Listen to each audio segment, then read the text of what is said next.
Ya Allah, Ya Allah. Bismillahirrahmanirrahim. Alhamdulillahi rabbil alamin. Salatu wassalamu ala asyrafil mursalin Sayyidina Muhammadin wa ala alihi wa sahbihi ajma'in. Amma ba'du. Rabbi syrah li sadri wa yassir li amri wahlul 'uqdatam min lisani yafqahu qawli. Rabbi zidna ilma warzuqna fahma. Allahumma la sahla illa ma ja'altahu sahla wa anta taj'alu sa'ba idza syi'ta sahla. Nawaina at-ta'alluma wa ta'lim, tadhakkura wa tadhkir, wal naf'a wal intifa' wal ifada wal istifada, wal hath 'ala at-tamassuki bi kitabillah wa sunnati nabiyhi wad dalalati ila al-khair wad du'a ila al-huda ibtigha'a mardatillahi wa qurbihi wa thawabihi. Amin. Allahumma amin.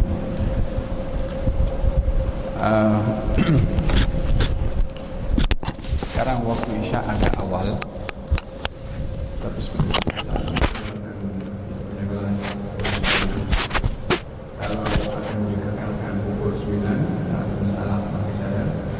Tapi kalau kebiasaan jamaah di sini sholat Isya berjamaah dengan imam di masjid, dan kami mulakan terus selepas sholat Isya. Saya bersedia untuk sholat Isya di sini, dan terus selepas sholat Isya kita akan mulai untuk menjimat masa berpulang kepada pengurusan untuk berbincang balik dengan jamaah dan melakukan apa saja insyaAllah.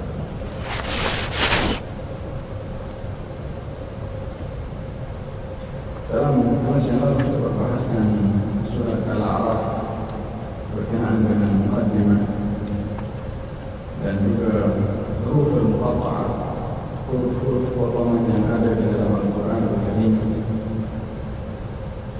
yang ia dikategorikan dalam ayat al-mutasyabihat, ayat-ayat yang mutasyabihat di dalam Al-Quran. Ada jenis ayat muhkamah dan ayat mutasyabihat. Seperti mana dalam surat Ali Imran Allah Subhanahu wa taala menceritakan tentang perkara tersebut, yaitu ayat muhkamah yang disifatkan oleh Allah hunna ummul kitab. Ayat-ayat yang muhkam yang jelas adalah induk kepada Al-Quranul Karim. Wa ukharu mutasyabihat, dan ayat-ayat yang lain adalah mutasyabihat yang sama. Terdapat berbagai penafsiran tentang ayat mutasyabihat. Di antaranya adalah al-huruf al-muqatta'ah, yaitu huruf-huruf yang bersifat potongan. Potongan huruf bukan kata.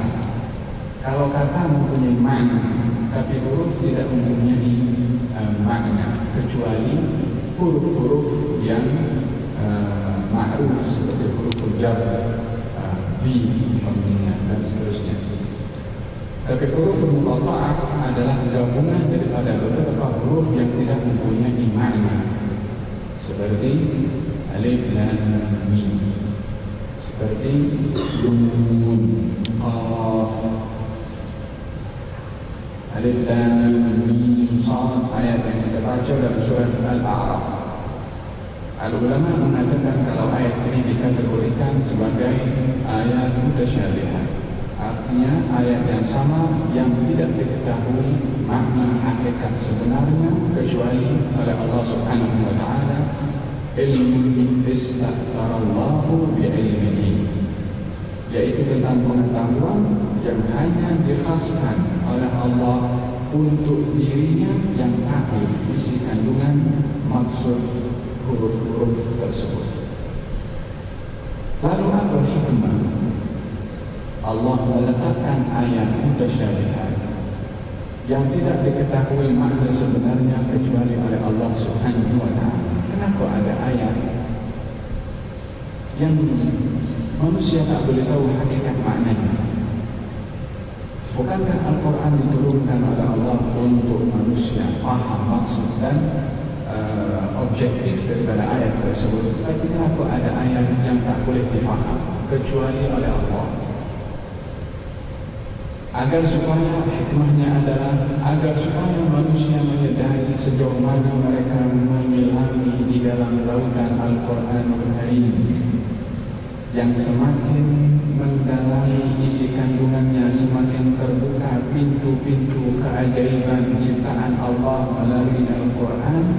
Manusia akan berhenti kepada satu batasan di mana mereka tidak boleh menyelam, di mana mereka tak boleh mendalami. Agar supaya mereka menyadari bahwasanya mereka sebagai manusia mempunyai keterbatasan di dalam pengetahuan dan meyakini bahwasanya ada yang lebih mengetahui, bahkan yang maha mengetahui, yaitu Allah. Bila mana manusia menyadari dirinya itu mempunyai keterbatasan di dalam ilmu, maka mereka tidak akan menganggap dirinya paling berilmu, tidak akan melihat dirinya adalah yang lebih berilmu daripada yang lain, dan tidak akan melihat dirinya membatasi ilmu hanya kepada dirinya sahaja dan tidak melihat yang lain lebih berilmu. Bukankah ramai daripada orang yang tergelincir di dalam riak dan takbur karena ilmunya, yakni karena keluasan ilmu yang ada padanya, sehingga dia menjadi bongkar ataupun takbur. Allah Subhanahu wa Ta'ala mengatakan, wahai manusia, Al-Quran yang disimpan di dalamnya itu ilmu, yang kamu bila mana mendalami isi kandungan Al-Quran, semakin terbuka ilmu-ilmu yang disimpan di dalam Al-Quran, pada akhirnya kamu akan berhenti pada satu batasan yang kamu tak boleh menyelam, karena itu adalah hak otoriti kamu.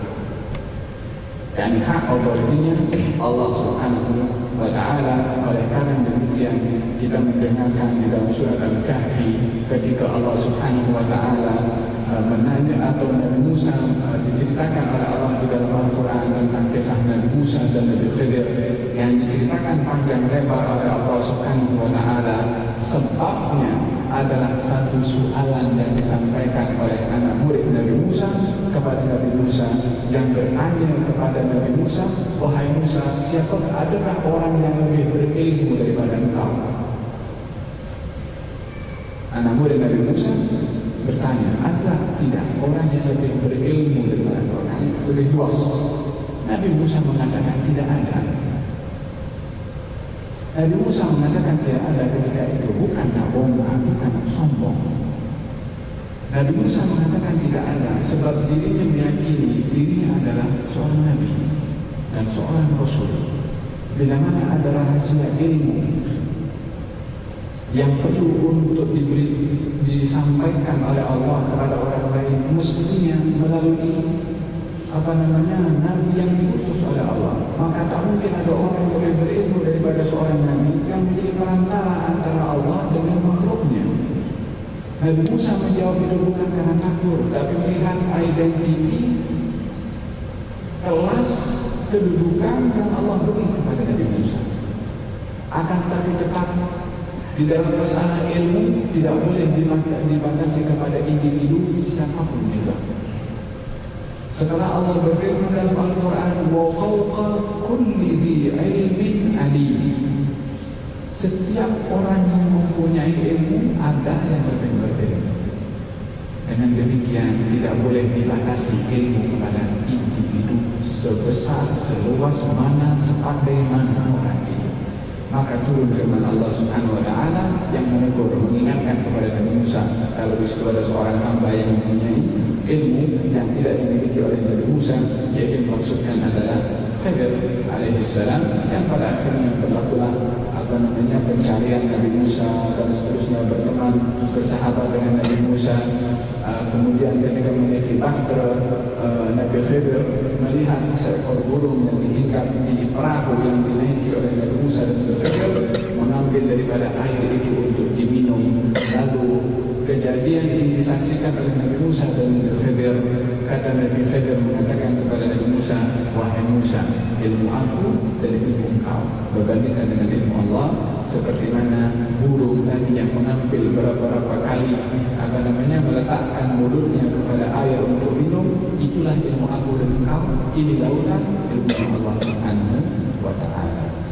Dan kenapa Allah meletakkan huruf-huruf muqaddar muqatta'ah, huruf-huruf potongan di dalam Al-Quranul Karim yang dikhaskan pengetahuannya oleh Allah adalah untuk menunjukkan bahwasanya manusia mempunyai batasan untuk mengetahui rahasia yang disimpan oleh Allah di dalam Al-Quran dan hakikatnya hanya diketahui oleh Allah Subhanahu wa Ta'ala.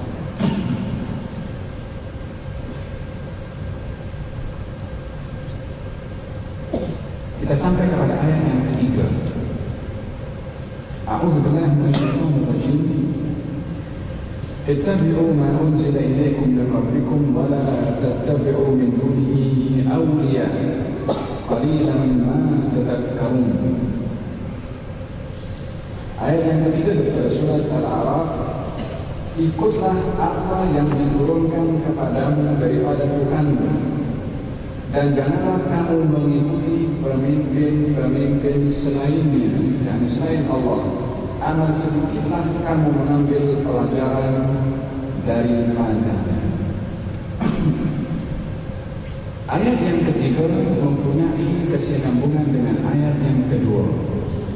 Ayat yang kedua berupa ikhbar, pemberitahuan, sign, tanda daripada Allah kepada orang-orang yang beriman, yaitu kalau Allah Subhanahu wa Ta'ala menurunkan Al-Quran. Itu ikhbar, pemberitahuan daripada Allah Subhanahu wa Ta'ala kepada seluruh umat manusia. Setelah Allah memberitahukan, Allah menurunkan Al-Quran Al-Karim, Allah memberitahukan hak Al-Quran. Karena orang bila mana diberikan sesuatu, bila mana tidak diberitahukan fungsi sesuatu itu, mungkin dia tak pandai untuk menggunakannya. Seseorang bila mana diberi kereta dan tidak diajarkan fungsi kereta, macam mana nak start, macam mana nak drive, macam mana nak jalan, macam mana nak tekan minyak, macam mana tekan brake, dia tak tahu macam mana mungkin akan disimpan itu kereta. Tetapi Allah Subhanahu wa Ta'ala ketika memberitahukan kalau Allah yang menurunkan Al-Quran, Allah memberitahukan fungsi Al-Quran. Apa yang patut digunakan terhadap Al-Quran, apa yang patut kita buat terhadap Al-Quran, ittabi'u, ikutlah ini Al-Quran. Ma ilaikum, ikutlah apa yang telah diturunkan kepada kamu. Ma unzila ilaikum, diturunkan kepada kamu. Yang dimaksudkan adalah Al-Quran. Ikut di sini adalah juz'un minat ta'at, bahagian daripada taat itu adalah ittiba', mengikut. Dan di dalam mengikut diperlukan kepada kita al-istislam. Apakah itu al-istislam? Menyerah, pasrah kepada sesuatu yang diikuti. Kita bila mana melihat atau naik kereta, bas atau kapal terbang, semua penumpang yang di belakang mengikut kepada driver, kepada pilot, kemana dia pergi kita ikut. Dan kita tidak boleh mengarahkan apa-apa kepada driver, kepada kanan driver adalah yang tahu jalan. Atau kalau kita yang drive nak pergi satu tujuan yang kita tak tahu tujuan itu dibagi signboard, maka kita pun juga ikut. Di dalam kita mengikut untuk sampai kepada destinasi yang kita tak tahu jalan menuju kepada destinasi itu kecuali melalui signboard, kita tidak akan menggunakan akal pikiran kita. Tak betullah signboard. Di dalam hal ini adanya akal berhadapan dengan panduan yang diberikan oleh Allah Subhanahu wa Ta'ala, yaitu Al-Quranul Karim. Apakah fungsi akal menyikapi Al-Quran? Orang-orang yang banyak mempertikaikan tentang kedudukan akal dan juga Al-Quran, yang sebahagian daripada mereka tergelincir dengan menjadikan akal setanding dengan Al-Quran, sehingga apa yang ada di dalam Al-Quran bila mana tidak masuk di akal, maka berlaku sikap yang menilai Al-Quran kurang relevan. Bukankah di zaman kita pun sudah mulai muncul orang-orang yang mengatakan Al-Quran kurang relevan, termasuk daripada sebahagian orang yang tergelincir dengan Orang Islam lah yang tergelincir dengan pemikiran yang dikatakan hurriyatul fikr, kebebasan di dalam berpikir. Dengan dakwahan kebebasan di dalam berpikir menjadikan akal tidak mempunyai quyud, tidak mempunyai batasan sempatan yang mengikat kepada batasan mana akal boleh berpikir dan kepada apa akal tidak boleh berpikir. Dan seseorang itu bila mana berpikir dan memahami hakikat makna akal itu sendiri adalah al-aqlu, itu salah satu maknanya adalah mengikat. Kenapa akal diberi nama akal yang salah satu artinya adalah mengikat? Supaya akal diikat di dalam berpikir tidak melebihi daripada batasan akal. Ada beberapa perkara yang tidak boleh disentuh oleh akal, tetapi pada akhirnya akal pun menerima. Ada beberapa perkara yang boleh dirasa ataupun tidak nampak di mata, tapi boleh dirasa dengan yang lain, anggota tubuh badan. Walaupun akal tidak nampak, tapi akal menerimanya. Angin tidak dinampak, tapi akal mengatakan angin itu ada. Ruh, kalau dibelah pun dada ini pun akal mengatakan ada, walaupun mata tidak nampak. Jin mengatakan, akal kita mengatakan tidak nampak, tetapi ada. Karena akal mengatakan ada walaupun mata tidak nampak. Ada beberapa perkara yang mata tidak boleh melihat, tapi akal boleh menerima. Di dalam hal ini al-ittiba, mengikut kepada Al-Quran, yang dihadapkan di sini adalah akal pikiran. Akal dijadikan oleh Allah bukan menandingi ayat, tetapi untuk memahami rahasia ayat. Oleh karena yang demikian, orang-orang yang tergelincir untuk memahami rahasia Al-Quranul Karim dengan mengatakan tidak relevan, baik tentang masalah warisan, baik tentang masalah saksi kalau perempuan dua, laki-laki satu, atau baik mengenai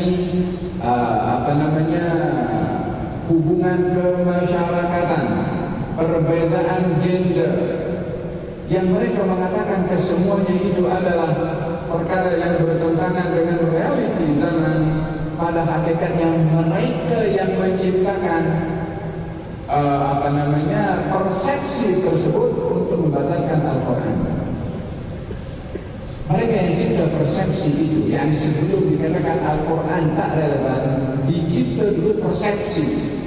Yang persepsi itu menurut zahir akal tak sesuai dengan Al-Quran, sehingga dikatakan fakta realiti zaman tidak boleh untuk diukur dengan Al-Quran. Maka barulah timbul masalah warisan itu, laki-laki dulu bekerja, perempuan tak bekerja, sehingga laki dua, perempuan satu. Sekarang perempuan sudah bekerja semua. Yang kata laki-laki dua, perempuan satu itu sebabnya pekerjaan siapa? Tidak ada di dalam Al-Quranul Karim yang menyatakan kalau laki-laki dua kali ganda daripada perempuan disebabkan oleh karenanya laki-laki bekerja, perempuan tak bekerja. Siapa yang mengatakan perempuan di zaman ini tak bekerja? Bahkan di perempuan di zaman itu ada yang menjadi milioner, yang diberikan, yang boleh memberi nafkah kepada suaminya yang miskin. Di zaman Rasulullah SAW, seorang wanita bernama Zainab, istri kepada Abdullah ibn Mas'ud, mengatakan kepada suaminya, aku nak keluarkan zakat kepada orang lain. Kata suaminya, daripada kau bagi orang, baik bagi kepada aku. Karena Abu Mas'ud orangnya miskin dan berhak menerima zakat. Kata istrinya mengatakan, kau suami aku. Kata Abu Mas'ud, walaupun yakni disangka suami tak berterima zakat daripada istri. Maka kata istrinya mengatakan, aku kena tanya kepada Maha Guru. Fas'alu ahlu dzikri in kuntum la ta'lamun. Tanyalah kepada orang yang berilmu kalau kamu tidak tahu. Jangan tanya kepada Google, jangan tanya kepada orang yang tak tahu daripada adab di dalam soalan adalah tepat dalam menyoal dan tepat memilih guru untuk disoal. Maka Abdullah bin Zainab datang kepada rumah Rasulullah. Rumah Nabi dijaga oleh seorang sahabat Nabi bernama Bilal. Kata Zainab mengatakan, wahai Bilal, tanyalah soalan aku ini kepada Rasulullah, tetapi jangan beritahu kalau aku yang bertanya. Yani segan malu nak beritahu kepada Rasulullah. Maka kata Bilal mengatakan, ya Rasulullah, seorang wanita di hadapan pintu bertanya tentang hukum zakat diberikan kepada suaminya. Boleh atau tidak? Kata Nabi, siapa nama perempuan itu?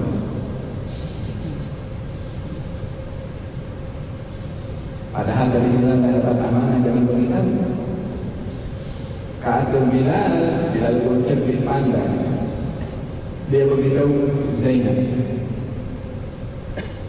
Tak diberitahu secara spesifik yang mana satu Zainab, karena di Madinah ramai orang yang bernama Zainab. Itu untuk menyembunyikan identiti si penanya, karena si penanya tadi beritahu kepada Bilal, jangan beritahu kalau aku yang bertanya. Dalam hal ini Bilal amanah juga.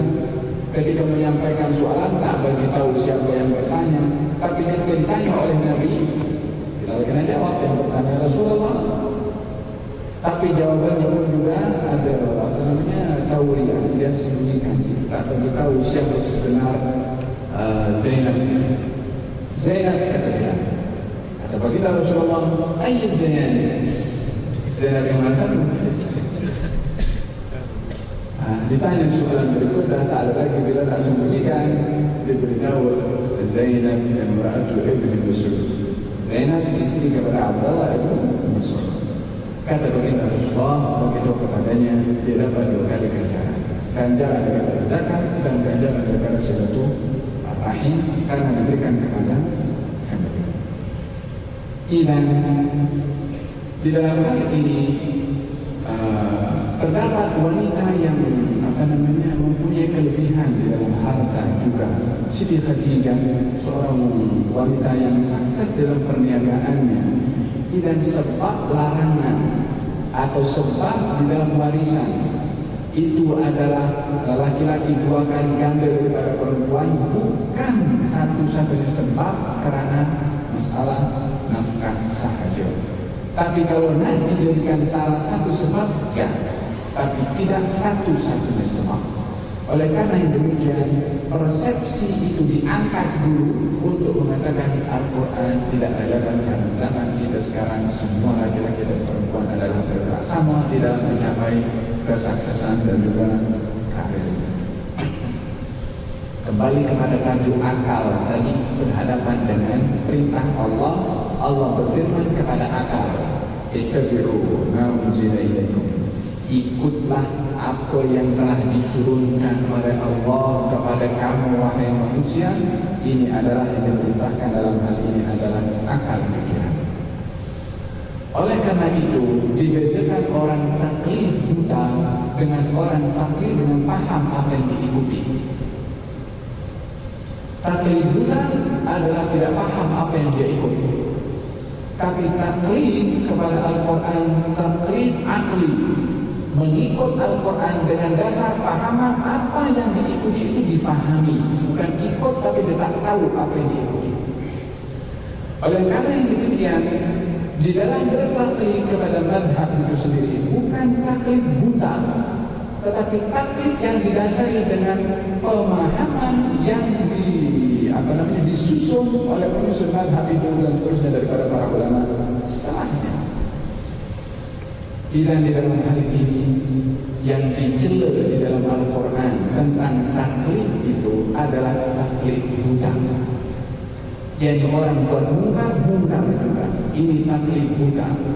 Tapi taklid yang dimaksudkan di sini untuk ikut adalah ikut dengan idrak, ikut dengan pemahaman terhadap apa yang diikuti. Kalau di dalam hal ini yang menurunkan Al-Quran itu adalah Allah, yang mencipta akal itu adalah Allah, dan akal fungsinya itu adalah untuk memahami isi kandungan Al-Quran, maka tidak mungkin ada kontradiksi antara ayat dengan akal. Sebab yang menurunkan wahyu dan mencipta akal zat yang sama. Tidak mungkin ada pertelagahan ataupun ketidakserasian antara akal dengan wahyu. Oleh karena yang demikian, bila mana ada perkara yang tidak boleh diterima oleh akal, belum tentu apa yang dipahami itu adalah benar. Akan tetapi yang mesti diyakini adalah akal belum sampai memahami akan rahasia yang disimpan oleh Allah Subhanahu wa taala di dalam Al-Qur'an. Oleh karena demikian, Imam Al-Ghazali mengatakan dalam kata-katanya bahwasanya al-aqlu asyratu sifatul insan. Akal ini adalah sifat yang paling mulia terhadap manusia.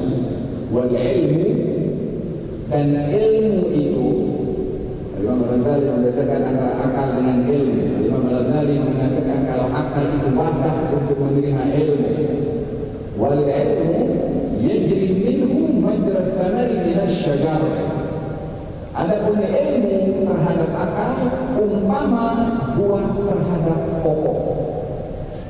Kalau akal itu adalah pokok, buahnya adalah ilmu.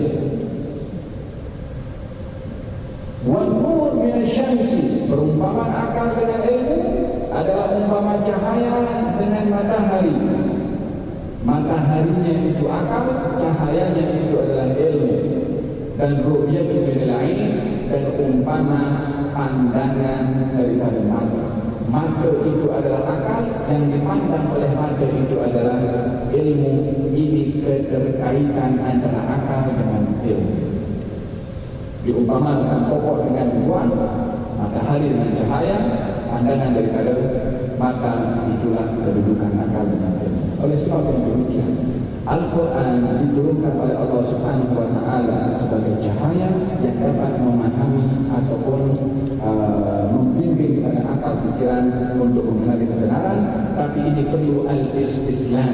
Maka Islam pasrah dengan wahyu, tapi bukan menandingi wahyu. Akal tidak boleh menandingi wahyu, tapi memahami rahasia wahyu. Di dalam Al-Quranul Karim, Allah Subhanahu wa taala memberikan beberapa contoh sikap para anbiya ketika menerima wahyu dari Allah, supaya kita belajar daripada para anbiya ketika mendapatkan wahyu dari Allah Subhanahu wa taala, dan tidak menggunakan akal untuk menilai wahyu supaya diterima oleh kita. Nabi Musa alaihissalam ketika diperintahkan oleh Allah Subhanahu wa taala untuk memukul lautan dengan tongkatnya untuk menyelamatkan diri daripada kejaran Firaun, apa yang berlaku pada pukulan itu mengikut hukum akal. Percikan saja, lautan besar pukul dengan tongkat, apa yang berlaku? Percikan. Nabi Musa ketika disuruh oleh Allah pukul kepada laut dengan tongkat untuk menyelamatkan diri daripada kejaran Firaun bersama dengan Bani Israel, Nabi Musa tidak mengatakan, Allah, mana aku pukul lautan dengan tongkat? Ada perintah suruh pukul, Nabi Musa ikut pukul. Dan ini mesti sikap setiap orang yang beriman bila menghadapi ayat Al-Quran, adalah menerima dan mencari rahasia, tetapi bukan menimbang dulu perintah untuk dilakukan. Tetapi bila mana menimbang perintah itu dengan akal pikiran untuk melakukannya, maka dia telah memperkecil kedudukan wahyu itu, baik daripada Allah ataupun daripada Rasulullah. Yang datang daripada Allah wahyu, yang datang daripada Rasul pun juga wahyu. Satu hari Nabi SAW dihidangkan makanan, dan makanan itu dimasak seekor kambing. Kemudian Nabi SAW mengatakan kepada tukang masak, berikan kepada aku ad-dirah. Apa itu ad-dirah? Ini kaki kambing yang depan. Diberikan, lalu dimakan oleh Nabi. Setelah dimakan bersama dengan yang lain, Nabi beritahu, bagi kepada aku lagi ad-dirah, bagi lagi ad-dirah, kaki kambing. Setelah habis Nabi beritahu, bagi lagi kepada aku ad-dirah, dan bilang kaki kambing. Akal berbicara. Tukang masak itu beritahu, ya Rasulullah, bukankah kambing itu hanya ada dua kaki saja, yang depannya akal? Memang kaki kambing ada dua.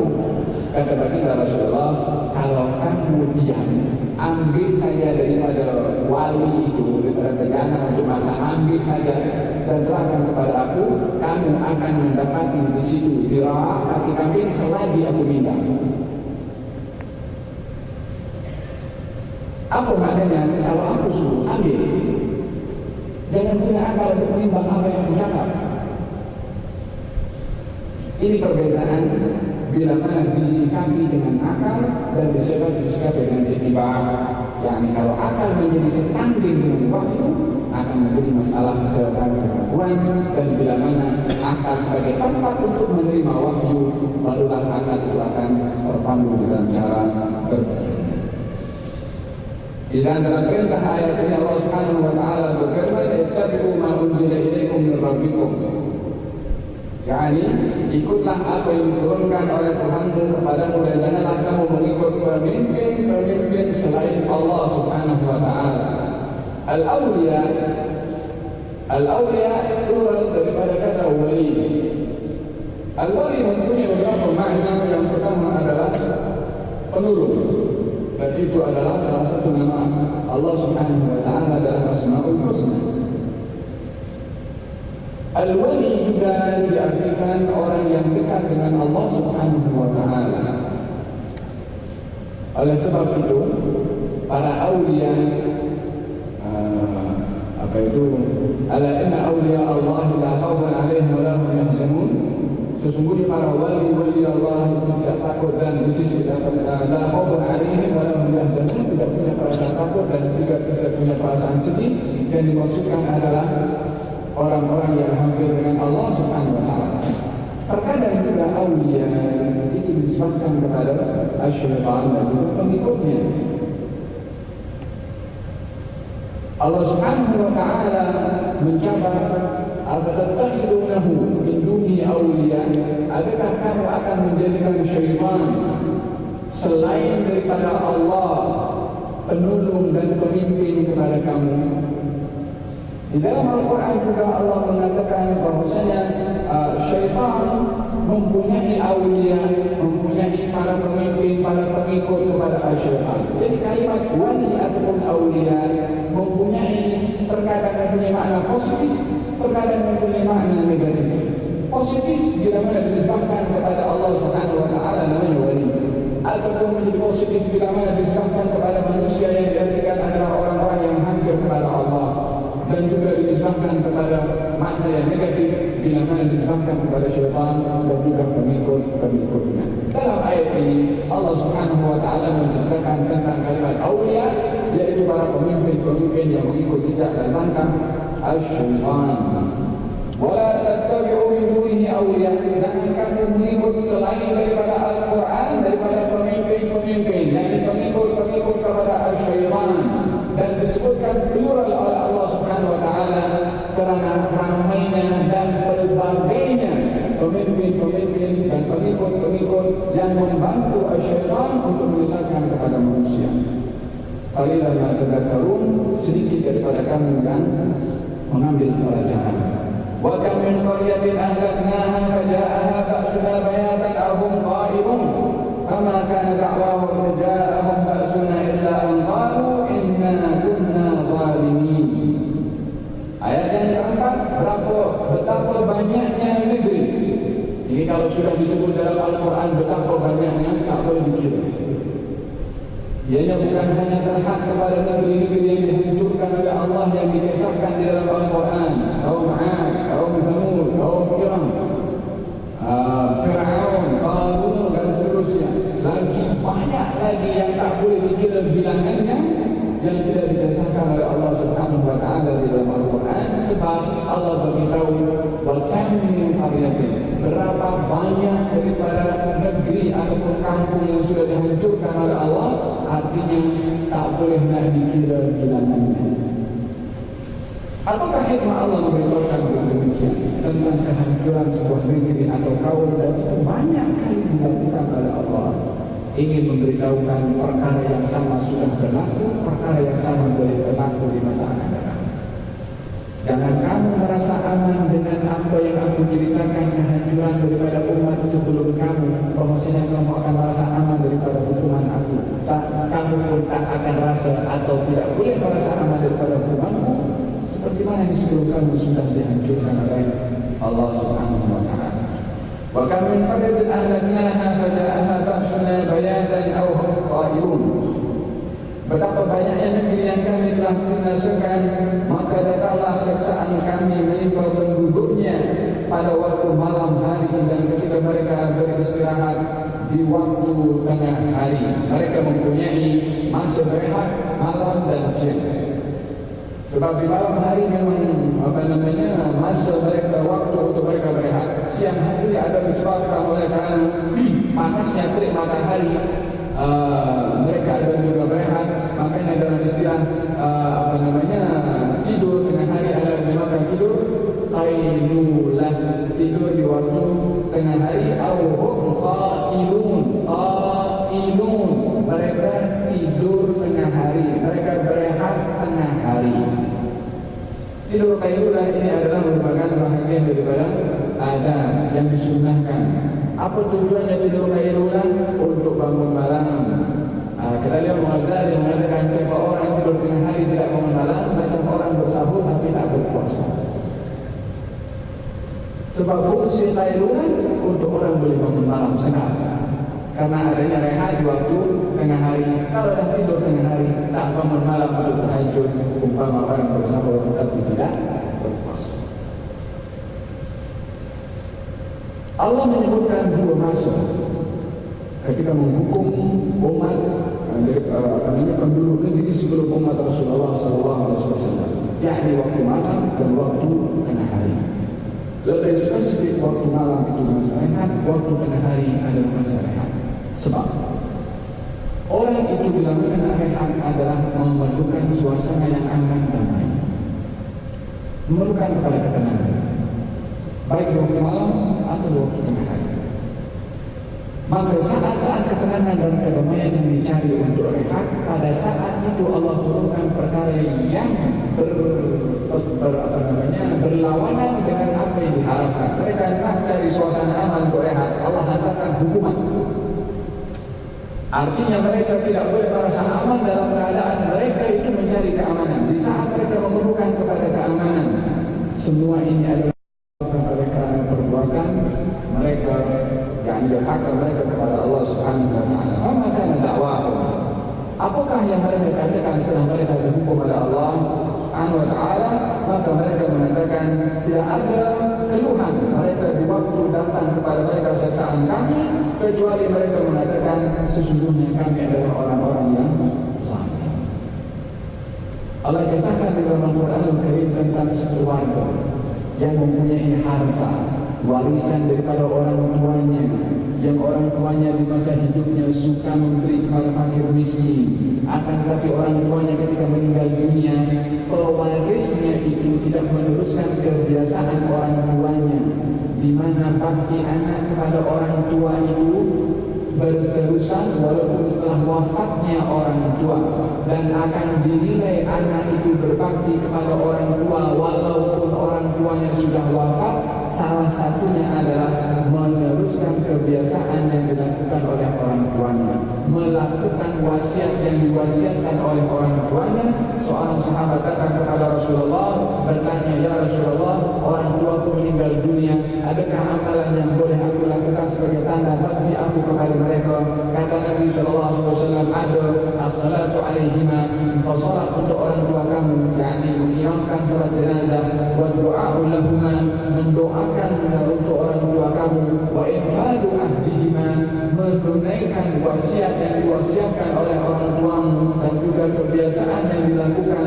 Dan keempat adalah wasilatul rahim allati la tasul illa bihi, dan menyambung tali silaturahmi yang tak boleh disambung kecuali melalui keduanya.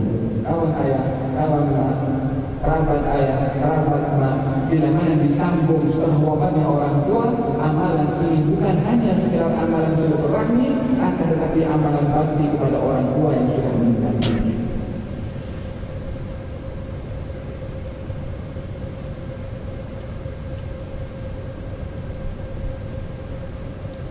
وكم من قرية أهلكناها فجاءها بأسنا بياتا أو هم قائلون فما كان دعواهم.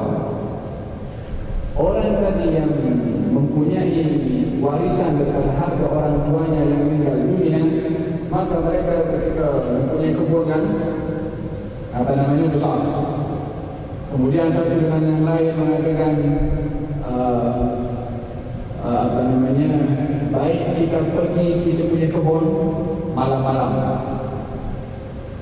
dan kita ambil buah-buahan itu di malam hari, supaya pagi hari orang miskin melihat kebun kita tak ada buah-buahannya. Kalau tak ada, mereka tak akan datang untuk meminta. Fantalaqu wa hum yatakhafatun alla yadkhulannaha al-yawma 'alaykum miskin wa ghadaw 'ala hadin qadirin.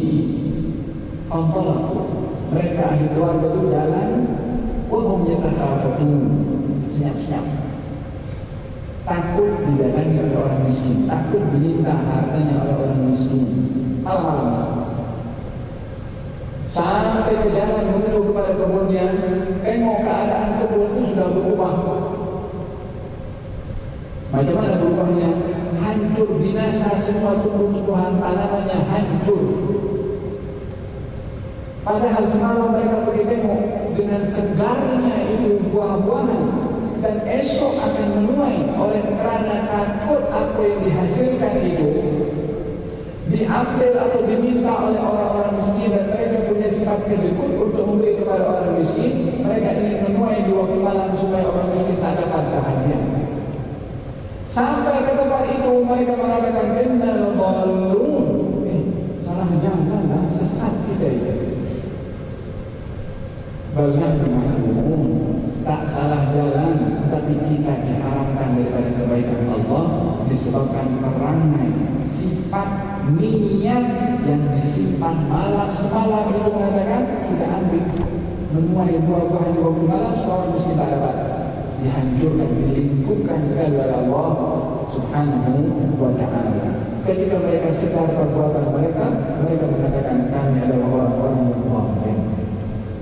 Sebab tak seorang pun melakukan pelanggaran kecuali menyadari kalau itu adalah perbuatan yang salah. Maka dakwah tidaklah apa yang diperkatakan oleh mereka itu melainkan ketika dihukum dibinasakan oleh Allah, inna kunna zalimin, sesungguhnya kami adalah orang-orang yang zalim. Fala nas'alanna alladziina ursila ilaihim wa la nas'alanna al-mursalin, maka sesungguhnya kami Allah pasti akan bertanya kepada umat-umat yang telah diutus rasul-rasul kepada mereka, dan sesungguhnya kami pasti akan bertanya juga rasul-rasul kami. Ini mahkamah seadil-adilnya, mahkamah teradil yang akan diadakan oleh Allah Subhanahu wa ta'ala nanti di akhirat, adalah yang ditanya oleh Allah bukan hanya umat sahaja, tetapi rasul pun akan ditanya oleh Allah Subhanahu wa ta'ala. Bukankah di dalam Al-Quran ini Allah Subhanahu wa ta'ala berfirman mengatakan kepada Nabi Isa alaihi salam, ya Isa bin Maryam, anta qulta lin-nasi ittakhiduni wa ummiya ilahayn min dunillah. Wahai Isa putra Maryam, adakah kamu berkata kepada kaum kamu untuk menjadikan aku, yakni Nabi Isa, dan ibu aku Tuhan selain Allah Subhanahu wa ta'ala?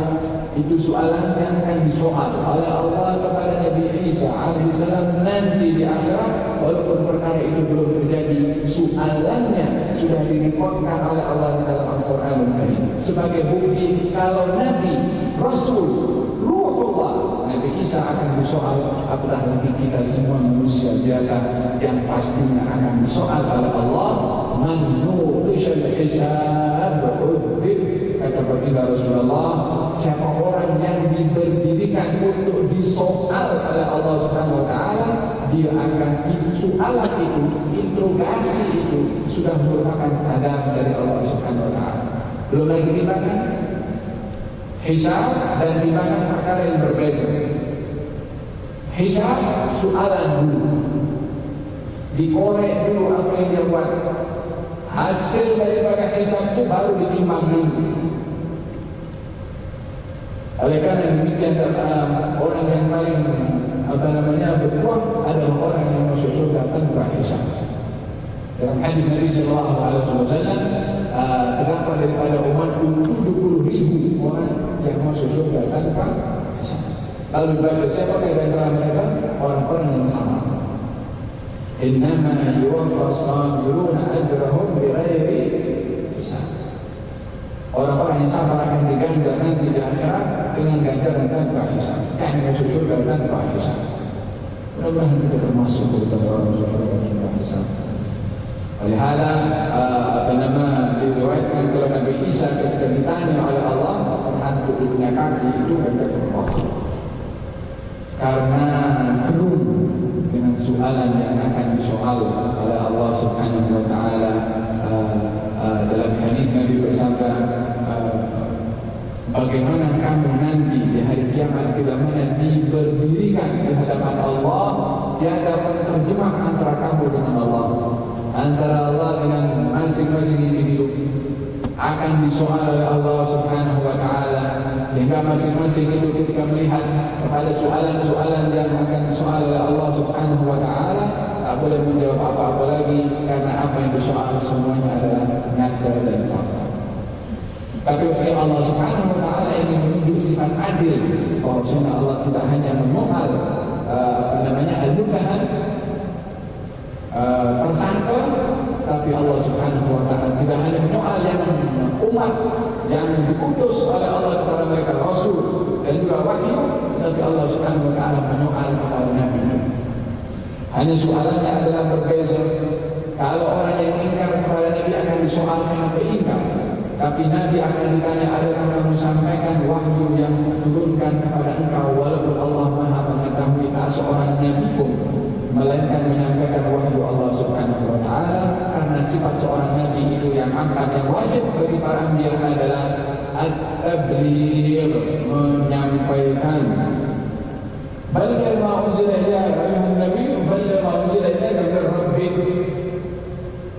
Sampaikan daripada apa yang diturunkan oleh Tuhanmu, daripada wahyu tersebut untuk sampaikan kepada umatnya.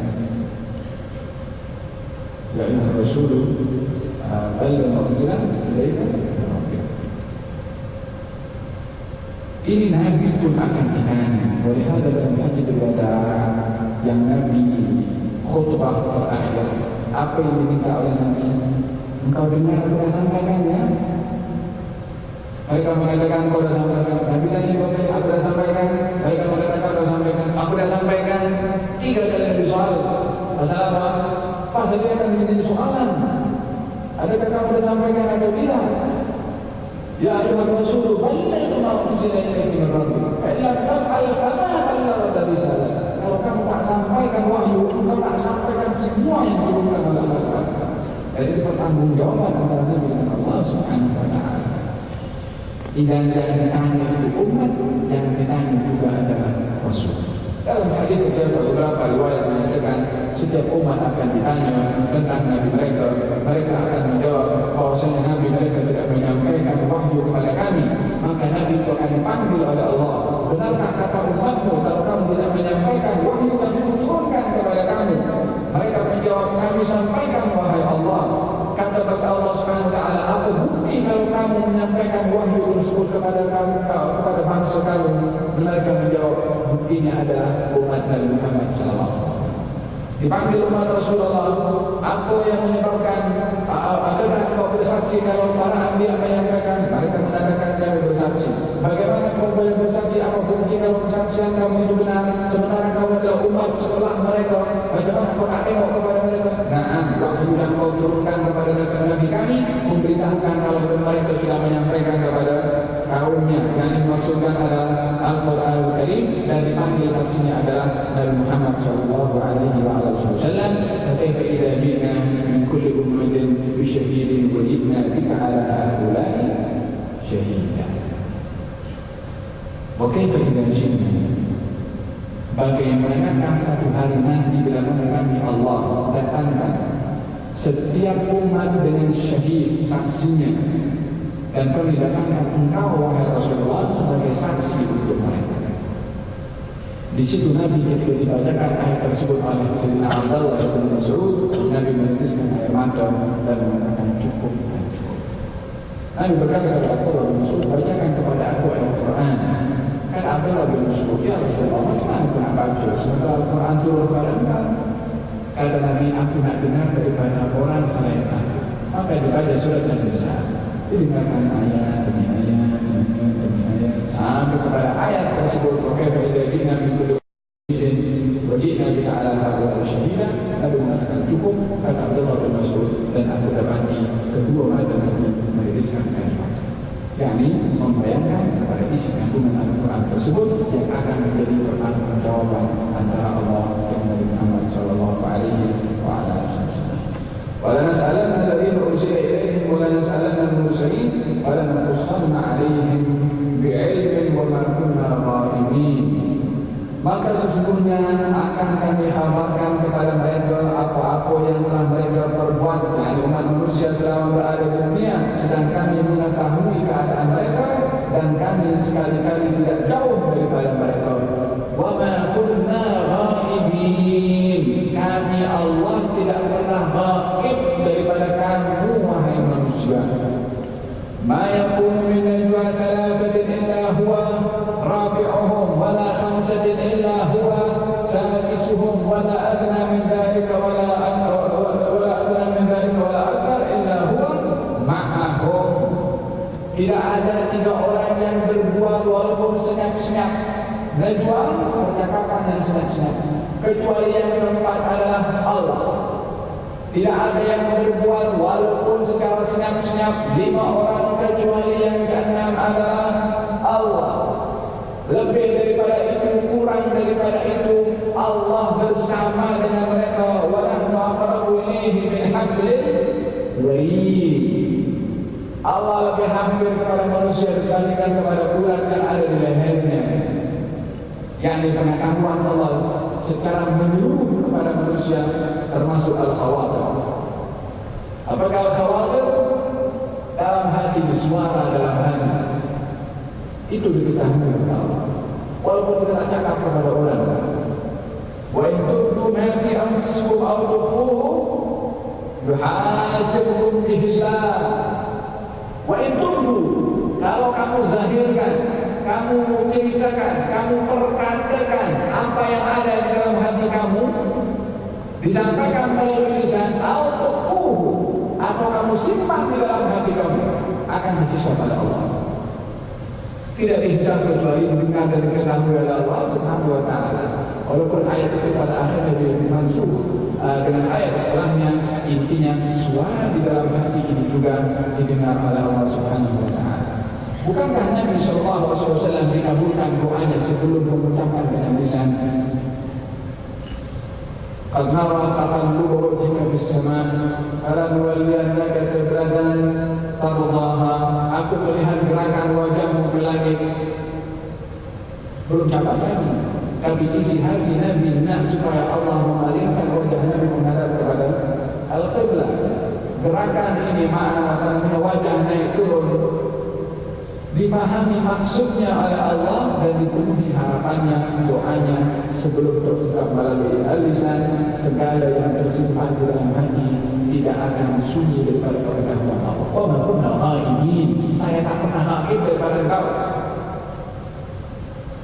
Oleh sebab itu, maqam ihsan adalah orang yang menyaksikan Allah Subhanahu wa taala, yang menyembah Allah seakan-akan menyaksikan, kalau tidak maka dia disaksikan dan dipandang oleh Allah Subhanahu wa taala.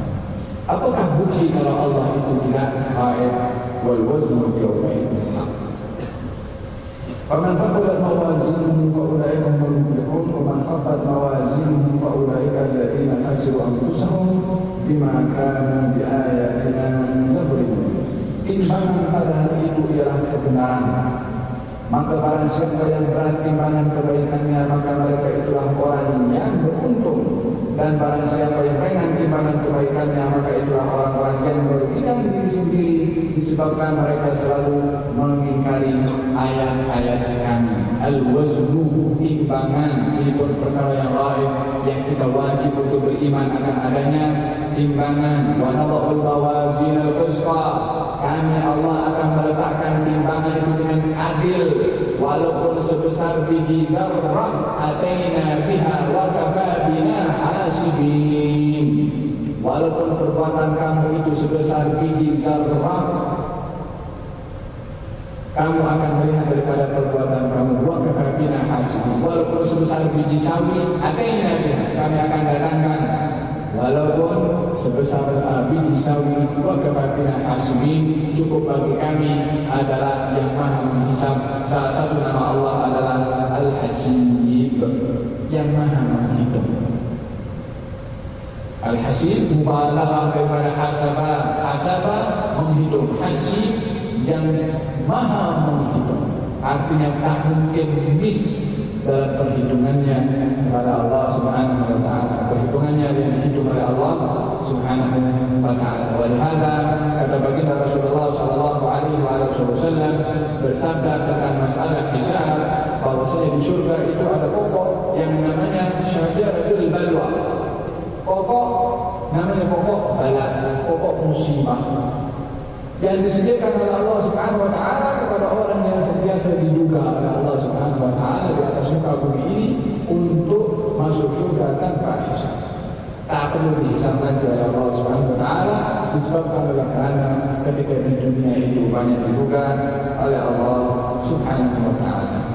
Hadirin hadirat yang dirahmati oleh Allah Subhanahu wa taala, timbangan ini mempunyai berbagai makna. Dikatakan Imam Al-Qurtubi ketika menceritakan tentang apa itu hakikat timbangan, yang tidak dapat dibayangkan hakikat sebenarnya. Hanya diberitahukan setiap orang akan menerima suhuf lembaran sebanyak 99. Setiap satu lembaran itu panjangnya adalah sejauh mata. Satu sijil masih ada 98 sijil. Entah berapa lama itu dihisab oleh Allah. Oleh sebab itu hadis Nabi yang tadi Nabi bersabda, "Man nuqisha hisab kutib," orang yang dihisab walaupun masuk surga, itu hisabnya, perhitungannya sudah merupakan kadar, yang merupakan satu siksaan. Orang kalau diinterogasi oleh badan intelijen dunia, dapat surat saja sudah gemetar, belum berhadapan dengan Interpolnya. Ini bermakhluk, bagaimana berhadapan dengan Allah Subhanahu wa taala. Olehada bila mana minta syurga masuk surga tanpa hisab. Jangan minta kepada Allah, ya Allah hisablah aku dengan hisab yang mudah. Bagi ya Allah aku minta masuk surga tanpa hisab. Kalau dulu hisab yang mudah. Fahimtum? Wahakala berkenaan dengan masalah al-wazn atau timbangan.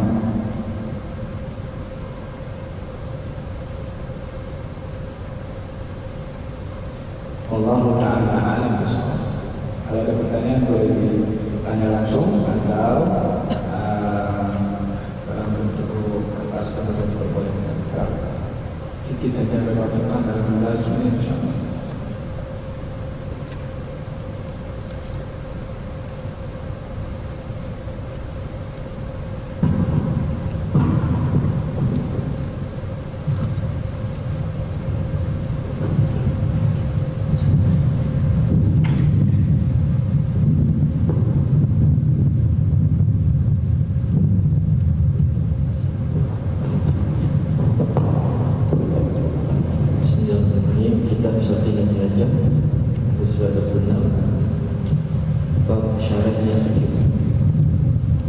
Bahawa syarat sujud itu ada 7 perkara. Yang pertama, sujudnya harus memakai 7 anggota. Yang kedua, dahinya harus terbuka. Yang ketiga, memberatkan kepalanya. Yang keempat, ketika menundukkan kepala tidak niat atas sesuatu yang lain selain sujud. Yang kelima, dan sujudnya tidak di atas sesuatu yang bergerak atas gerakannya. Yang keenam, mengangkat beberapa anggota yang rendah lebih tinggi daripada anggota-anggota yang lain, dan tumaninah di dalam sujudnya. Syekh Salim mengatakan dalam kitab Safinatun Najah tentang syarat-syarat sujud. Dan kita tahu bahwasanya sujud bahagian daripada rukun salat. Perintah Allah Subhanahu wa taala dalam Al-Qur'an Al-Karim wasjud waqtarib, sujudlah kamu dan dekatkan dirimu kepada Allah Subhanahu wa taala. Oleh karena ada perintah, dua perintah di sini. Wasjud, sujudlah. Kemudian waqtarib, dekatkan dirimu kepada Allah. Memberikan isyarat keadaan di dalam salat yang paling hampir seseorang itu dengan Allah adalah bila mana seseorang itu berada dalam keadaan sujud. Aqrabu ma yakunu al-'abdu, tempat yang paling menghampirkan seseorang itu, seorang hamba, baina rabbih, dengan Tuhannya, wa huwa sajid, sementara orang itu berada dalam keadaan sujud. Dalam hadis yang lain Nabi bersabda, "Amma ruku' fa'athiru fihi tasbih." Di dalam ruku' berbanyaklah kamu bertasbih, wa amma sujud, tapi dalam sujud fa'athiru fihi du'a, perbanyaklah kamu berdoa, karena itu adalah merupakan tempat yang sangat hampir seseorang kepada Allah Subhanahu wa taala. Dalam hal ini Nabi menyentuh tentang doa dan juga waktu berdoa, keadaan berdoa. Dan orang itu bila mana berdoa bukan hanya sekedar berdoa, tetapi berusaha mencari keadaan apa yang paling baik untuk berdoa, waktu apa yang paling baik untuk berdoa. Itu adalah bahagian daripada doa.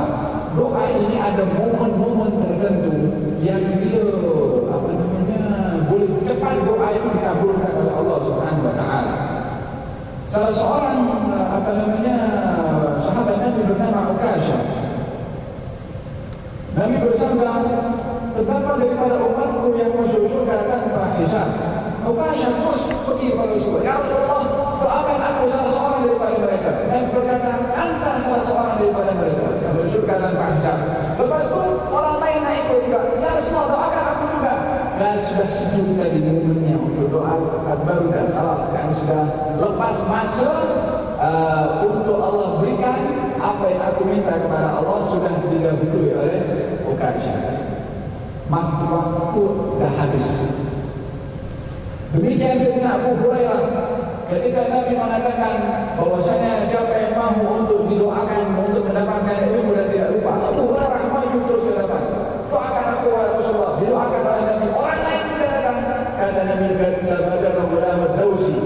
Kamu sudah didahului oleh budak atau orang daripada Bani Daus, yang dimaksudkan adalah Abu Hurairah. Momennya atau masanya dah.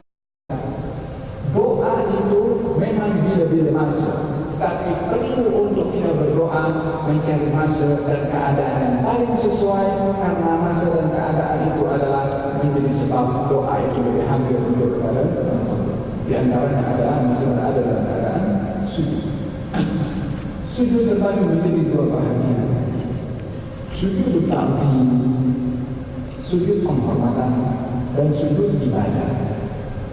Sujud ta'zim ada sujud seperti mana dilakukan oleh malaikat kepada Nabi Adam dan jin, ataupun sujudnya adik-beradik kepada Nabi Yusuf ketika sujud kepada Nabi Yusuf. Sujud itu adalah sujud ta'zim, sujud penghormatan, bukan sujud ibadah. Sujud ibadah hanya kepada Allah Subhanahu wa taala. Di dalam syariat Nabi Muhammad sallallahu alaihi wasallam, sujud ta'zim itu yang boleh di zaman sebelum Rasulullah tidak lagi diperbolehkan di zaman Rasulullah. Untuk sujud walaupun penghormatan kepada orang lain. Sebelum Rasulullah berlaku, dan itu adalah dibenarkan dalam syariat ketika itu. Walaupun ja'alna lakum syir'atan walaupun ja'alna syir'atan wa minhaja, masing-masing daripada umat itu dijadikan oleh Allah syariat yang mungkin berbeza syariat dengan yang lain. Ada beberapa syariat yang halal di zaman itu, tak halal di zaman kita. Ada yang halal di zaman kita untuk Nabi Muhammad, tidak halal di zaman sebelum Nabi Muhammad. Harta rampasan perang dihalalkan oleh Allah untuk umat Nabi Muhammad, tidak halal untuk umat sebelum Nabi Muhammad. Sama juga dengan istilah sujud ta'zim dibenarkan kepada golongan tertentu sebelum umat Rasulullah, tidak dibenarkan di dalam syariat Nabi Muhammad sallallahu alaihi wasallam. Di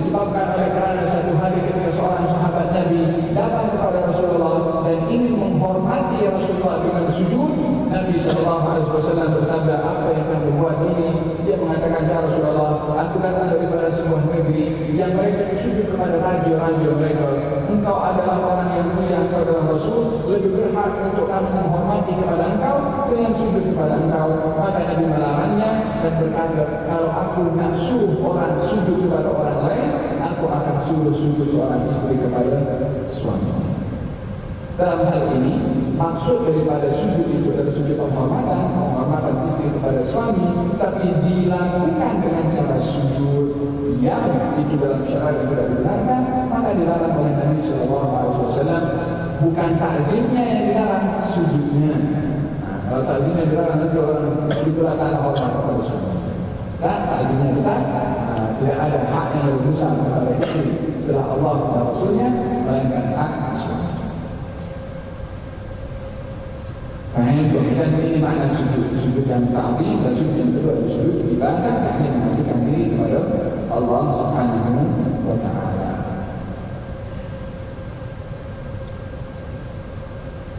Simahum fi wujuhihim min atharis sujud.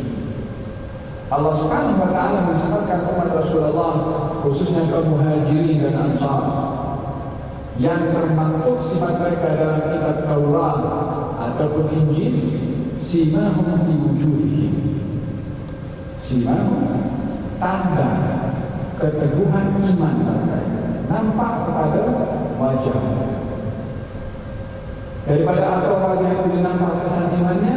Min atharis sujud, kesan daripada sujud. Apakah yang maksud kesan daripada sujud? Kesan daripada sujud adalah bukan yang dimaksudkan adalah nampaknya tanda pada dahi, baik itu warna hitam dan sebagainya daripada sujud. Bukan itu hakikat yang dimaksudkan tanda pada wajah, kesan daripada sujud. Saya bukan bermaksud mengkondem orang yang banyak sujud sampai hitam, tidak, sama sekali tidak ada kaitan dengan hal yang sedemikian. Justru kalau itu mereka sujud lama sehingga menyebabkan bahkan sedemikian orang itu amat berbuah di sisi Allah Subhanahu wa ta'ala karena banyak sujud kepada Allah Subhanahu wa ta'ala. Tapi maksud ayat kesan daripada sujud yang dinampak oleh wajah-wajah mereka adalah bukan terhad kepada adanya tanda di dahi, karena ramai daripada ulama-ulama para awliya tidak ada tanda hitam di dahinya. Yang dimaksudkan adalah kesan sujud itu adalah kesan sujudnya hati yang tercermin melalui wajah itu, melalui sinaran cahaya iman yang ada di dalam hati dan sanubarinya. Simahum fi wujuhihim min atharis sujud. Hati yang sujud kepada Allah Subhanahu wa ta'ala, bila mana menginsafi makna sujud di dalam hatinya, hati itu tidak akan lagi mengangkat daripada sujudnya kepada Allah. Tapi dahi kita bila mana sujud, ada masa kita sujud, ada masa kita mengangkat. Tapi kalau hati sudah memahami makna sujud, maka dia tidak akan lagi mengangkat, karena yang paling indah keadaan seseorang itu adalah bila mana berada dalam keadaan sujud. Seperti itu adalah momen yang paling hampir seseorang dengan Allah Subhanahu wa ta'ala. Ini adalah makna sujud. Makna sujud mengikut ilmu fiqh adalah meletakkan dahi sebagai simbol khudu', yakni patuh, taat dan mengandung arti penyembahan kepada Allah Subhanahu wa ta'ala. Dan waqful jabhati 'ala al-ardi, meletakkan dahi ke tanah. Sebab apa? Anggota tubuh badan manusia yang paling dijaga oleh manusia adalah wajah. Orang kalau bercermin, apa yang tengok? Bukan. Nampak misai aku tak rata sikit. Nampak punya jangkauan tak rapi sikit. Nampak punya ada kesan kan dibersihkan. Wajah asyrafu, anggota yang paling mulia pada manusia. Anggota yang paling mulia inilah yang diletakkan ke tanah, yang akan menjadi kotor secara zahir, tidak lain wajah yang kita jaga untuk tidak kotor. Tetapi karena mematuhi perintah Allah dan perintah itu adalah lebih berharga daripada wajah ini, maka kita patuh kepada Allah sebagai simbol agar supaya kita termasuk orang-orang yang berserah kepada Allah Subhanahu wa taala dan meletakkan anggota yang paling mulia yang kita jaga untuk letakkan ke tangan simbol kepatuhan kepada Allah Subhanahu wa taala. Syurutus sujud, syarat-syarat daripada as-sujud. Ya, dari syarat sujud kan. Sebutkan syarat sujud ada 7. Yang pertama, an yasjuda ala sab'ati a'dha, untuk sujud dengan 7 anggota. Yang pertama adalah dahi. Apakah dahi? Dahi ini kalau daripada tubuhnya rambut sampai pada batasan ini apa namanya? Kering. Nah, sampai batasan sini yang apa namanya dari atas ke bawah itu batasan dahi. Tempat tubuhnya rambut sampai pada batas daripada tubuh kering. Adapun daripada samping ke samping adalah daripada bahagian yang apa namanya kering. Kalau dalam bahasa Arab ini jabhah. Kalau ini namanya al-jabin.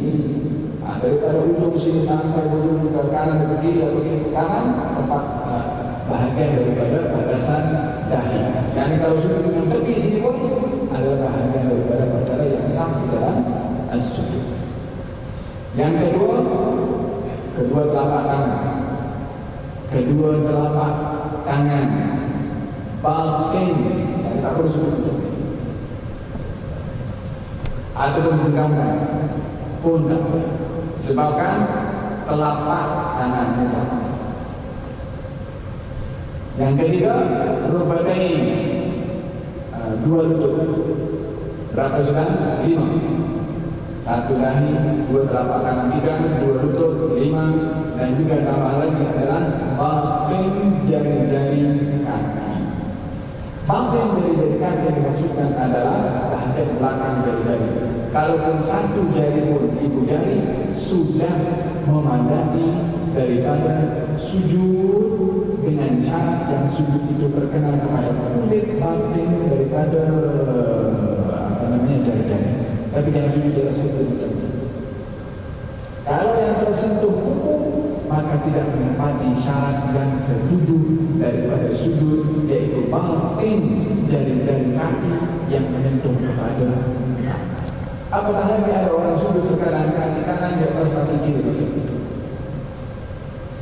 Daripada duduk, dia sujud yang kedua, posisi terkadang dia duduk ini diletakkan apa namanya zahir kaki kanan pada batin kaki kiri tanpa menyentuh ke mana ke tangan, dan posisi itu tetap seperti itu bila dia sujud. Maka dalam hal ini dia sujud dengan tangan anggota dahi, kedua telapak tangan, 2 lutut, dan 1 kaki.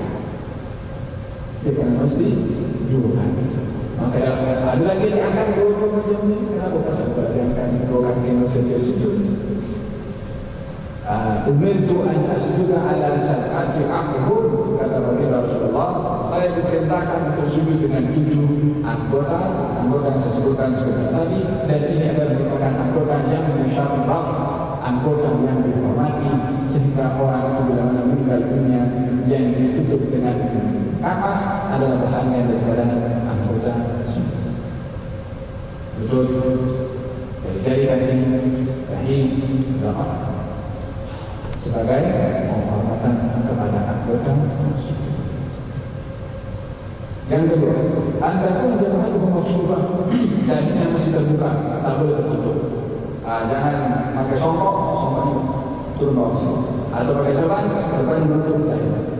Sujud di atas serban tak sah, dia boleh sujud disebabkan oleh kerana sujud itu mesti menyentuh antara dahi dengan tangan. Seorang sahabat datang kepada Rasulullah mengatakan, ya Rasulullah, ini panas sangat, bagaimana kita sujud dahi kita mengenai kepada tangan? Yang maunya apa? Kita sujud dengan meletakkan tangan. Sahabat mengatakan, Nabi tak jawab. Tidak dijawab oleh Nabi, maknanya sujud dengan mesti dahi kena kepada tangan. Tak boleh ada penghalang.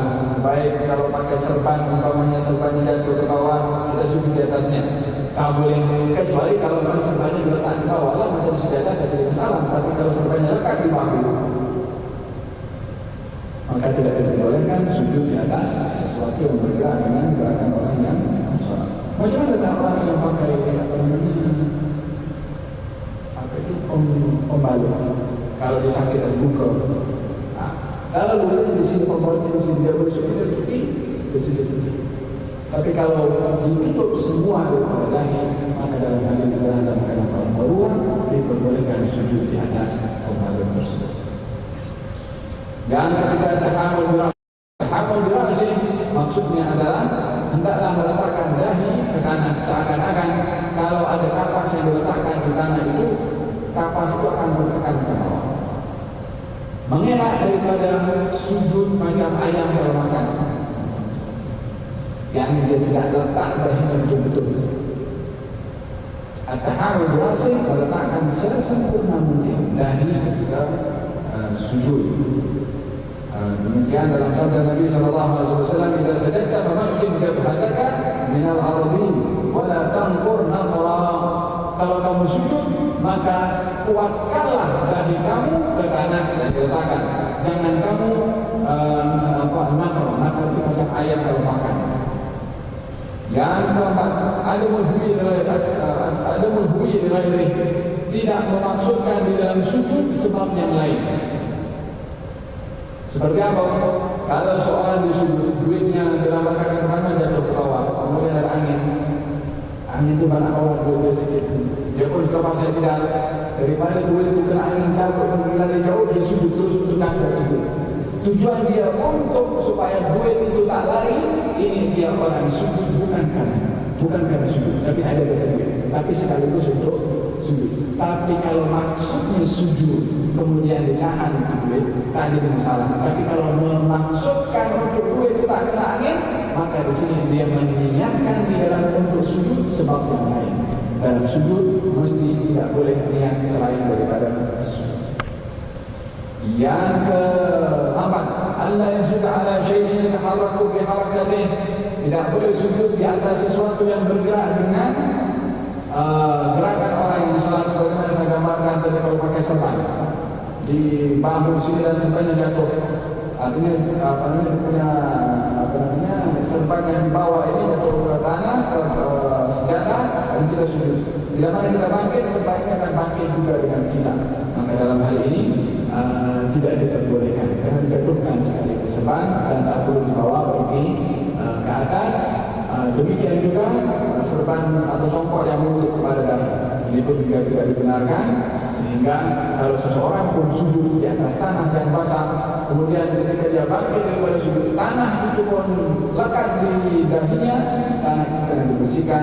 Tapi kalau dia sujud dengan lekatnya tanah berada di dahi, maka dia sujud di atas sesuatu yang bergerak dengan gerakan orang yang sujud, tidak menepati syarat sujud. Yang kelima, irtifaq as-satri al-a'ali, lebih tinggi bahagian belakang masyarakat punggung daripada kepala. Dan jangan sujud macam rukuk. Kalau rukuk sama, dalam sujud bahagian punggung ini lebih tinggi dibandingkan daripada kepala. Karena posisi kepala di bawah dan bahagian punggung juga tinggi, maka dalam sujud tidak boleh sama. Maknanya kalau sujud di atas tangga, sehingga dirinya kepala lebih tinggi daripada belakangnya. Ini tidak menepati syarat sujud. Yang terakhir syarat sujud adalah at-tumaninah, yaitu diam sesaat sekadar subhanallah untuk menepati rukun as-sujud. Wallahu ta'ala a'lam bishawab. Ada pertanyaan?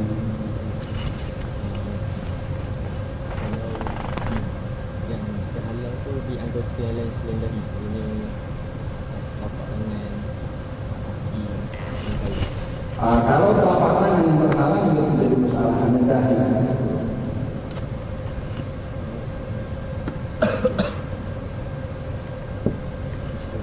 Ya.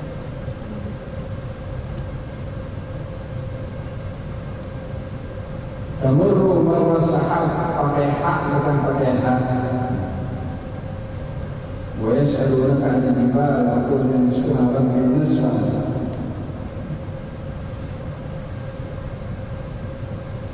Yang ditanya apa nih? يمكن التفسير نعم ويطول الكلام بالتفسير حول هذه الآية akan panjang nanti berkenaan dengan masalah tamurru marra sahab. Tamurru marra sahab yang dimaksudkan adalah akan dihancurkan semua gunung ganang ini sehingga tidak ada penghalang daripada mata memandang bila mana tiba hari kiamat. La bangunan wala pokok wala gunung, semuanya akan menjadi sama rata. Dan bulan dan bumi dan tiada penghalang mata untuk termasuk gunung yang akan dihancurkan oleh Allah Subhanahu wa Ta'ala sehingga menjadi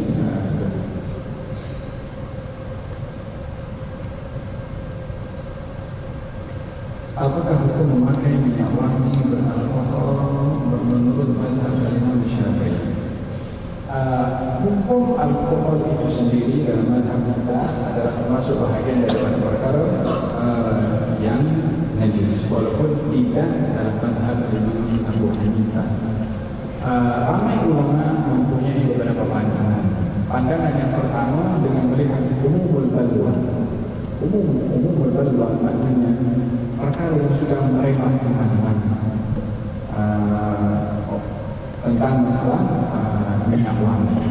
Maka mereka yang berdasarkan dengan umumul balwa, yakni yang sudah susah untuk mengelak, maka perkara tersebut adalah dikategorikan sebagai bukan yang maknanya diperbolehkan 100%, akan tetapi mengelak lebih utama ataupun bersifat warak. Tetapi bila mana memakainya pun juga tidak sampai dikatakan melakukan pemakaian yang najis ataupun haram dengan dalil atau dengan sebab umumul balwa tadi. Berapakah umur Nabi Muhammad SAW dan Siti Khadijah apabila mereka bernikah? Umur Rasulullah 25 tahun dan umur Siti Khadijah 40 tahun.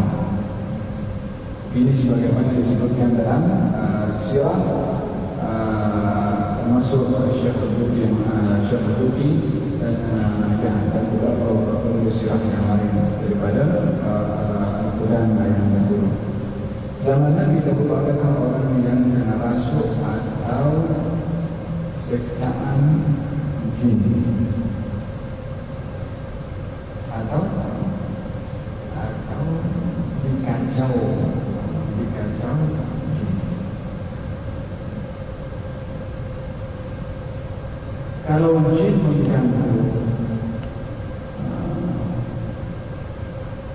dalam riwayat ada seorang Yahudi bernama Lebi yang pernah menyihir kepada Nabi Sallallahu Alaihi Wasallam, yang pada akhirnya turun firman Allah, Qul a'udzu birabbil falaq dan Qul a'udzu birabbin nas sebagai ruqyah daripada sihir itu sendiri, dan sihir itu adalah menggunakan jin yang nakal. Jadi kalau ada orang yang terkena daripada jin di zaman Rasulullah memang ada, dan salah satu sebab turunnya surat Al-Falaq dan An-Nas adalah disebabkan adanya gangguan daripada jin. Walaupun mungkin keadaannya berbeza, mungkin sekarang macam-macam yang diganggu oleh jin, tetapi di zaman itu juga ada orang yang terkena gangguan daripada sihir, dan juga itu adalah merupakan amalan jin atau syaitan. Allah Ta'ala alam bisawab.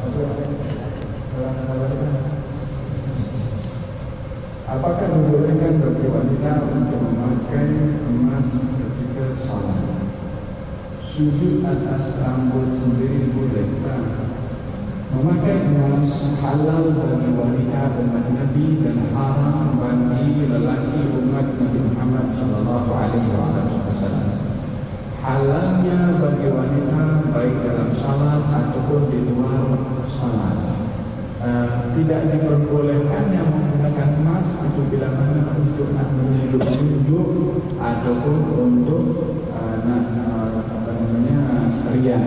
Maka dalam hal ini salah di dalam niat, walaupun hukum memakainya itu adalah yang jais ataupun yang harus, tapi salah di dalam niatnya. Dilarang memakai emas dalam salat adalah tidak menjadi masalah. Sujud di atas rambut sendiri tidak diperbolehkan karena dikategorikan sujud di atas sesuatu yang bergerak dengan tubuh badan orang itu sendiri, sebagaimana dalam salat sujud tadi adalah hendaklah tidak sujud di atas sesuatu yang bergerak dengan orang yang sujud, baik itu songkok, baik itu imam, baik itu serban, ataupun baik itu rambutnya sendiri yang jatuh dan sujud di atas rambutnya. Kasih kaki rambutnya, sujud di atas.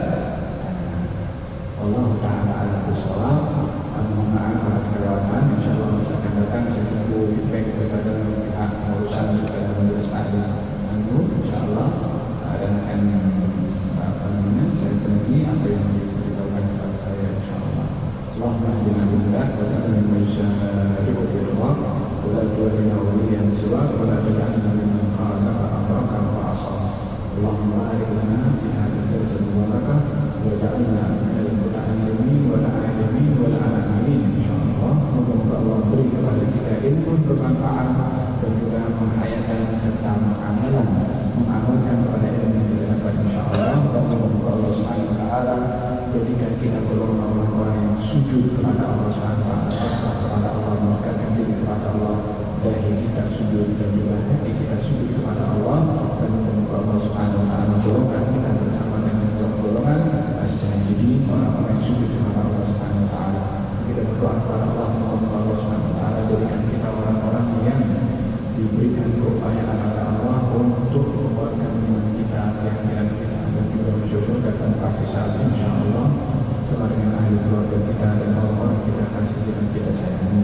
Semoga Allah Subhanahu wa taala memberikan kepada kita kesuksesan dalam dunia dan akhirat, dalam pengajian dan belajar kita dibimbing oleh Allah, dijaga oleh Allah, dibantu oleh Allah, dibimbing oleh Allah, diberi hidayah oleh Allah Subhanahu wa taala, dan diberikan kekuatan oleh Allah Subhanahu